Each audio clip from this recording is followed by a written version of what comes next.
നമസ്കാരം. എരണം കെട്ടവൻ എന്താണ് ആ പദത്തിൻ്റെ അർത്ഥം? ഞാൻ ഇന്ന് ശബ്ദധാരാവലി എടുക്കാൻ വേണ്ടി പ്രധാന കാരണം എരണം കെട്ടവനാണ്. എരണം കെട്ടവൻ എന്ന പ്രയോഗം വിഖ്യാതമായത് കെ മുരളീധരനിലൂടെയാണ്. പിണറായി വിജയനെ എരണം കെട്ടവൻ എന്ന് കഴിഞ്ഞ 10 വർഷത്തിനിടെ, പ്രത്യേകിച്ചും കഴിഞ്ഞ 5 വർഷത്തിനിടെ ആവർത്തിച്ച് നിരന്തരം വിളിച്ചു അദ്ദേഹം.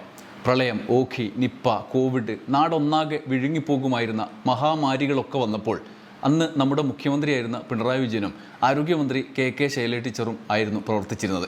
അവരുടെ പ്രവർത്തനം നാടൊന്നാകെ ആദരവോടെ നോക്കിക്കണ്ടു. കേരളത്തിൻ്റെ പ്രതിരോധം ലോകം തന്നെ മാതൃകയാക്കിയ വാർത്തകൾ നമ്മുടെ മുന്നിലേക്ക് വന്നു. അതുകൊണ്ട് പ്രതിപക്ഷം കണ്ടെത്തിയ മുഖ്യമാർഗം ഇതെല്ലാം വരുന്നത് ഇവരുടെ എരണക്കേട് കൊണ്ടാണ് എന്ന് വരുത്തി തീർക്കലായിരുന്നു. നാട്ടിൽ മഴ പോലും കാലം തെറ്റിയിരിക്കുന്നു എന്ന് വരെ പറഞ്ഞ് വി.ഡി. സതീശൻ മുതൽ അങ്ങോട്ട് പ്രതിപക്ഷം അത് ഏറ്റെടുത്തു. എന്തു ദുരന്തമുണ്ടായാലും അയാൾ ഭരിക്കുന്നതുകൊണ്ടാണ് എന്ന് പ്രഖ്യാപിച്ചു. അതിൻ്റെ മൂർധന്യത്തിലാണ് എരണം കെട്ടവൻ ഭരിച്ചാൽ നാട് മുടിയുമെന്ന പഴയകാല പ്രയോഗം നാടുനീളെ മുരളി മൈക്ക് കെട്ടി വിളിച്ചു പറഞ്ഞത്. സംഗതി ശരിയാണല്ലോ എന്ന് ഗതികെട്ട സമയത്ത് ഏതെങ്കിലും നിഷ്കളങ്കരും വിചാരിച്ച് കാണും. അപ്പോൾ പറഞ്ഞു വന്നത് ആ വാക്കാണ്, എരണം കെട്ടവൻ. എന്താണ് അതിൻ്റെ അർത്ഥം? നമുക്ക് മുന്നിൽ ആകെ ആധികാരികമായ ഏറ്റവും വലിയ രേഖ ശബ്ദധാരാവലിയാണ് ശ്രീകണ്ഠേശ്വരത്തിൻ്റെ. മുരളീധരൻ ആ പറഞ്ഞതിൻ്റെ അർത്ഥം നോക്കുന്നതിന് മുമ്പ്, ശബ്ദധാരാവലി നോക്കുന്നതിന് മുന്നേ മുരളി എന്താണ് പറഞ്ഞതെന്ന് കേൾക്കാം. എരണം കെട്ടവൻ നാട് ഭരിച്ചാൽ നാട് മുടിയും. ഒന്നാം പിണറായി സർക്കാരിൻ്റെ കാലത്താണ് 2 പ്രളയം ഉണ്ടായത്. ഒരു പ്രളയമല്ല, 2. പിന്നെ നിപ എന്ന ഒരു മഹാമാരി, അത് കഴിഞ്ഞപ്പോൾ കോവിഡ്. എരണം കെട്ടവൻ. ഞാൻ ഈ ശ്രീകണ്ഠേശ്വരത്തിൻ്റെ ശബ്ദധാരാവലി മുഴുവൻ തപ്പി. ഇതിൽ പക്ഷേ ആ വാക്കില്ല. എരണം കെട്ടവൻ എന്ന വാക്ക് ഇതിനകത്ത് നേരിട്ട് വരുന്നില്ല. പിന്നെയും അന്വേഷിച്ച് പോയപ്പോഴാണ് അറിഞ്ഞത് കാര്യം എന്താണ് എന്ന്. എരണം കെട്ടവൻ എന്നതൊരു പ്രാദേശിക പ്രയോഗമായി നിലനിൽക്കുന്ന ഒരു സംഗതിയാണ്. എരണം എന്നാൽ ഋണം എന്നാണ് അർത്ഥം. ഋണം എന്നാണ് അതിൻ്റെ മാനക ഭാഷ. ഋണം എന്ന് പറഞ്ഞാൽ കടം. ഋണം മനുഷ്യർ പറഞ്ഞു എരണം എന്നായി മാറിയതായിരിക്കാം. ഋണം കെട്ടുപോയവൻ, കടം കൊണ്ട് കെട്ടുപോയവൻ എന്നതായിരിക്കാം മൂലാർത്ഥം. അതാണ് എരണം കെട്ടവനായത് എന്ന ഒരു വാദമാണ് പൊതുവെ സ്വീകാര്യമായിട്ടുള്ളത്. അതായത് ദരിദ്രവാസി, ദരിദ്രൻ, അരികുവൽക്കരിക്കപ്പെട്ടവൻ, ദളിതർ, അവരൊക്കെ നാട് ഭരിച്ചാൽ മുടിഞ്ഞു പോകുമത്രേ. എരണം കെട്ടവൻ നാട് ഭരിച്ചാൽ മുടിഞ്ഞു പോകുമെന്ന് പണ്ട് രാജാക്കന്മാരുടെ കാലത്തെ മനുവാദികളുടെ കാഴ്ചപ്പാടാണ്. പിണറായി വിജയനും കെ ശൈലജയും വീണ ജോർജും ഒക്കെ നാട് ഭരിച്ചപ്പോൾ മുരളീധരൻ ആവർത്തിച്ച് പറഞ്ഞത് ആ പ്രയോഗമാണ്. ഇനി നമുക്ക് കാര്യത്തിലേക്ക് വരാം. മുരളി പറഞ്ഞതിൻ്റെ വിശദാംശം കൂടി കേൾക്കണം. ഇങ്ങനെയായിരുന്നു അത്. കർക്കിടക മാസത്തിൽ വരെ കടുത്ത ചൂടും ചിങ്ങമാസത്തിൽ പെരുമഴയും ഇങ്ങനെയൊക്കെയല്ല ഇപ്പോഴത്തെ ഒരു അവസ്ഥ എന്ന് പറയും. അത് പണ്ട് കാലത്തിന് ചൊല്ലുണ്ട്, എരണം കെട്ടവൻ നാട് ഭരിച്ചാൽ നാട് മുടിയും. കഴിഞ്ഞ 6 വർഷമായിട്ട് മര്യാദയ്ക്ക് ഒരു ക്രിസ്മസ് ആഘോഷിച്ചോ, ഓണം ആഘോഷിച്ചിട്ടുണ്ടോ? അതാണ് പറഞ്ഞത്.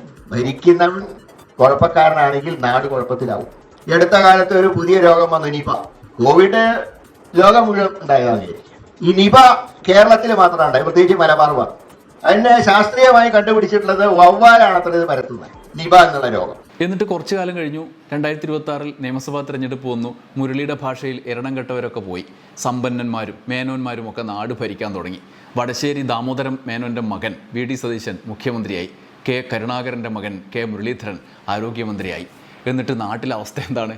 ബഹുരസമാണ്. ചിരിക്കേണ്ടതല്ല, കരച്ചിൽ വരും. രോഗങ്ങൾ വന്നതുകൊണ്ടല്ല, രോഗങ്ങളും മഹാമാരികളും ഒക്കെ സാധാരണ വരും. അത് ഭരിക്കുന്നവരെ നോക്കിയല്ല വരുന്നത്. പക്ഷേ അത് വന്നാൽ ഭരിക്കുന്നവരെ ജനം നോക്കും, ജനം നോക്കിക്കൊണ്ടേയിരിക്കും.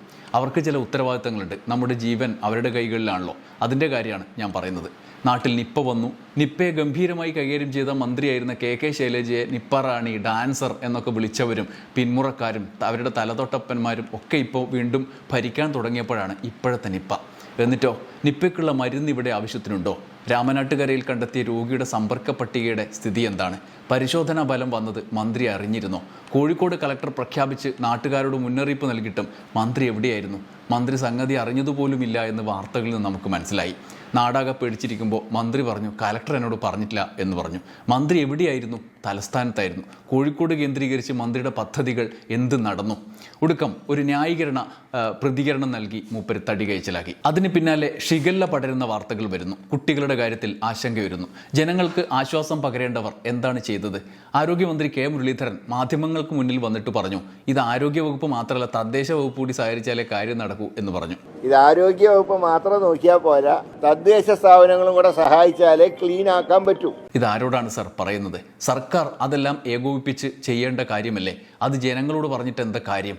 ഇനി അത് കഴിഞ്ഞ് തദ്ദേശ മന്ത്രിയോട് ചോദിച്ചാൽ എന്തായിരിക്കും കാര്യം? തദ്ദേശ മന്ത്രി കെ എം ഷാജി പണ്ടൊരിക്കൽ നിപ്പയെക്കുറിച്ച് പറഞ്ഞത് കേട്ടാൽ തന്നെ നമുക്ക് തൃപ്തിയാകും. നിപ്പയുടെ ഉറവിടം ആരാണ്? വവ്വാലാണ്. വവ്വാലുള്ളൂ, ഇവിടെ വവ്വാല് കുട്ടികളിലുള്ളൂ, ലോകത്തുള്ള വവ്വാലില്ലേ? ഇയാളുടെ ഭാര്യ വെറും ബഹളം എന്നിട്ട് വീട്ടിൽ വവ്വാല് കഴിക്കുന്നത്. വേറെ വവ്വാലിന്റെ കുട്ടി വീട്ടിലൊക്കെ പരിസരത്തുള്ള വവ്വാലുണ്ട്. ആരെ വീട്ടിലില്ലാത്തത്? ഈ വവ്വാലാണെങ്കിൽ കുട്ടി അടിക്കുന്ന വവ്വാല് മാത്രമേ ഈ നിപ്പുള്ളൂ. നിപ്പ വന്നത് നിങ്ങൾ പറയുമ്പോ ബാക്കിയുള്ളത് വവ്വാലാണ് ഓരോ വീടമെങ്കിൽ കുട്ടിയാടി മാത്രം എങ്ങനെയാണ് വരുന്നത്? ഈ വവ്വാലെ കുറിച്ച് അറിയാം. ശരിക്കും സത്യത്തിൽ കാണുമ്പോൾ ഒരു ഭീകരത കണ്ട് പണ്ടേ ഈ ട്രാക്കുള്ള കേസൊക്കെ വെച്ചിട്ട് വവ്വാലെ പറഞ്ഞ് ഞാൻ കേൾപ്പിച്ചതാണ്. സത്യത്തിൽ എന്തൊരു പാവാണ്. വവ്വാല് ഉപദ്രവിച്ച ഒരാളെ കണ്ടിട്ടുണ്ടോ? ഇനി ചികിത്സാ പിഴവുകളാണെങ്കിലോ, പാമ്പ് കടിച്ചതു മുതൽ ശരിക്കുള്ള ചികിത്സാ പിഴവുകൾ വരെ ഒന്നാം പേജ് ലീഡ് വാർത്തയും നാട് മുഴുവൻ അലയടിച്ച പ്രതിഷേധവും കഴിഞ്ഞ് അതിന് നേതൃത്വം നൽകിയവർ ഭരിക്കാൻ തുടങ്ങിയപ്പോൾ എന്താണ് കാര്യം? അതിലും കഷ്ടമാണ്. വാർത്ത മുക്കാൻ ചാനലുകളും പത്രങ്ങളും ഇപ്പോൾ കഠിന പരിശ്രമത്തിലാണ്. അപ്പോഴും ചില കുത്തിത്തിരിപ്പുകാർ ഇതൊക്കെ നാട്ടുകാരെ അറിയിക്കുന്നുണ്ട്. ആരോഗ്യമന്ത്രിയുടെ ന്യായീകരണം കേട്ടോ നിങ്ങൾ? ഇല്ലെങ്കിൽ കേൾക്കണം. രോഗികളുടെ എണ്ണം കൂടിയതാണത്രേ പ്രശ്നം. സൗകര്യങ്ങൾ, ഇൻഫ്രാസ്ട്രക്ചർ മാറി, സിറ്റുവേഷൻ മാറി, അതോടൊപ്പം രോഗികളുടെ എണ്ണവും കൂടി. അപ്പോൾ സ്വാഭാവികമായിട്ടും ഡോക്ടർമാർക്ക് ഇപ്പോഴുള്ള ആ പരിമിതമായിട്ടുള്ള സൗകര്യത്തിൽ ജോലി ചെയ്യാൻ പ്രയാസമാണ്. അതുകൊണ്ടാണ് നിങ്ങളൊക്കെ ഇടയ്ക്ക് ഡോക്ടർമാരെ കുറ്റപ്പെടുത്തിക്കൊണ്ട് ചികിത്സാ കഴിവെന്നൊക്കെ പറയുന്നത്. പക്ഷെ എങ്കിലും പരമാവധി ഡോക്ടർമാരൊക്കെ നല്ല രീതിയിൽ ജോലി ചെയ്യുന്നുണ്ട്, സ്റ്റാഫ് വരെ സഹായിക്കുന്നുണ്ട്. ഏതെങ്കിലും ഒറ്റപ്പെട്ട സംഭവങ്ങളുണ്ടെങ്കിൽ അത് അന്വേഷിച്ച് നടപടിയെടുക്കും. ഇനി ആരോഗ്യം കടന്ന് മറ്റിടങ്ങളിലേക്ക് പോയാലോ? പോറ്റിയെ കേറ്റിയെ എന്ന് പാട്ടുപാടി വോട്ട് നേടി വിജയിച്ച മുരളിയും VD സതീശനും സംഘവും സെക്രട്ടേറിയറ്റിൽ കയറി ഭരണം ഏറ്റെടുത്തതിന് ശേഷം ചെയ്ത സുപ്രധാനപ്പെട്ട നടപടി, സ്വീകരിച്ച നടപടി എന്താണ്? ശബരിമലയിൽ സ്വർണ്ണക്കൊള്ളയിൽ മുഖ്യപ്രതിയായ സ്മാർട്ട് ക്രിയേഷൻസിന് സ്വർണം ഉരുക്കിയ ടീമിന്, അതായത് സ്വർണം കട്ടിട്ട് അത് ഉരുക്കാൻ പ്രധാന കക്ഷിയായ ടീമിന് ഒപ്പം നിന്നയാളെ സർക്കാരിൻ്റെ അഭിഭാഷകൻ തന്നെയാക്കി VD സർക്കാർ.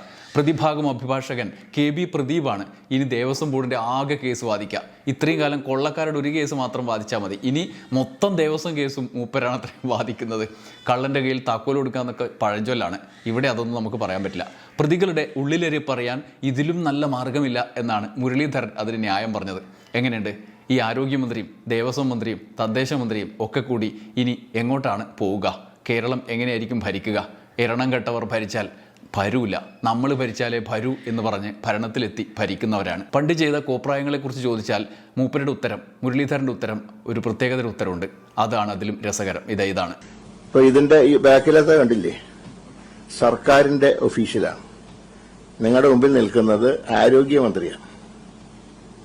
കെ മുരളീധരൻ പ്രതിപക്ഷത്തിലുള്ളപ്പോൾ പറഞ്ഞത് ഈ ഇരിക്കുന്ന സീറ്റിന് ബാധകമല്ല. കിട്ടേണ്ടത് കിട്ടും വരെ അതും ഇതുമൊക്കെ പറയും. പിന്നെ നമ്മുടെ പണി ഇതാണ് എന്നാണ് അതിൻ്റെ അർത്ഥം.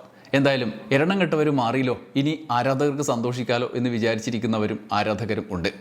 ഇനി ഇവരൊക്കെ കാണേണ്ട ഒരു പ്രതികരണം കൂടിയുണ്ട്. നാട് പ്രതിസന്ധിയിലാകുമ്പോൾ എങ്ങനെ പ്രതികരിക്കണം എന്ന് ഇപ്പോഴത്തെ ആരോഗ്യമന്ത്രി അടക്കമുള്ളവർക്ക് ഒന്ന് കണ്ടു നോക്കാവുന്നതാണ്. ഇതാണത്. ഞാൻ ഏതായാലും അതുപോലെ പറയാൻ തയ്യാറാവുന്നില്ല. ഭരണമൊന്നും നോക്കിയിട്ടല്ല പകർച്ചവ്യാധികൾ വരും. പക്ഷെ ഒരു കാര്യമുണ്ട്, ആ പകർച്ചവ്യാധികൾ നേരിടാൻ ഇടപെടേണ്ടത് ഭരണക്കാരാണ്. അതിൽ നമ്മൾ പരാജയപ്പെട്ടാൽ നമ്മളെ ജനം കുറ്റപ്പെടുത്തും. എന്തായാലും പഴയ കാര്യങ്ങൾ ഓർമ്മിപ്പിക്കാനേ പാടുള്ളൂ. മുന്നോട്ട് പോക്കിന് അതൊരു തടസ്സമാകാൻ പാടില്ല. ഒരു കാര്യം എല്ലാവരും നിരന്തരം ഓർമ്മിക്കണം: എരണം കെട്ടവർ നാട് ഭരിച്ചാലും നാട് ഭരും. അങ്ങനെ ഭരിച്ചതും അനുഭവിച്ചതുമാണ് നമ്മൾ. ദരിദ്രനും അരികുവൽക്കരിക്കപ്പെട്ടവനും മേനോനും ഒന്നും മനുഷ്യൻ എന്നതിനപ്പുറമല്ല. അതൊക്കെ അതിൻ്റെ കീഴെയാണ്. ചില കാലത്തെ അനാരോഗ്യകരമായ കാഴ്ചപ്പാടുകളിൽ ഒന്ന് മാത്രം. അത്തരം പ്രയോഗങ്ങളിലൂടെ വെറുപ്പ് ഉൽപ്പാദിപ്പിച്ച് ചുളുവിൽ എന്തെങ്കിലും നേടിയെടുത്താൽ ഏറെക്കാലം അങ്ങനെ നിൽക്കാൻ കഴിയില്ല എന്ന് കാലം തെളിയിച്ചു കൊണ്ടിരിക്കുകയുമാണ്. എന്തായാലും ഇത് വല്ലാത്തൊരു കാലമാണ്. അതുകൊണ്ട് ശബ്ദധാരാവലി എടുത്തു നോക്കിയാലും നമുക്കതിൻ്റെ അർത്ഥം കണ്ടെത്താൻ കഴിയുന്നില്ല. നിപ്പയും ഷിഗല്ലയും അടക്കം നാട്ടിൽ വരുന്നു. കാലവർഷക്കെടുതികളെ ജാഗ്രതയോടെ സമീപിക്കണം. വലിയ ദുരന്തങ്ങളെ അതിജീവിക്കാൻ നമുക്കൊന്നായി സർക്കാരിനൊപ്പം നിൽക്കാം. ആരോഗ്യ സംവിധാനങ്ങൾ ഉണർന്ന് പ്രവർത്തിക്കട്ടെ. കൺക്ലൂഷനായി ഒരു കാര്യം കാര്യമായി തന്നെ പറയാനുണ്ട്. ന്യൂസ് ഹൗസിനെതിരെ വലിയ പ്രചരണങ്ങൾ നടക്കുന്നുണ്ട്. സന്ദേശങ്ങളായി തെറിവിളികളും ഭീഷണികളും ഒക്കെ സാധാരണയാണ്. എന്നാൽ അതിനപ്പുറത്ത് അതിശയപ്പെടുന്ന വിധത്തിലുള്ള ചില പ്രചരണങ്ങൾ ഒരു ഭാഗത്ത് നടക്കുന്നു.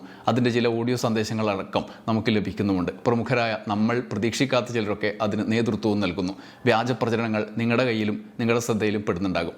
ന്യൂസ് ഹൗസിനെ വിശ്വസിക്കുന്നവർ ശ്രദ്ധിക്കുക. നന്ദി, നമസ്കാരം.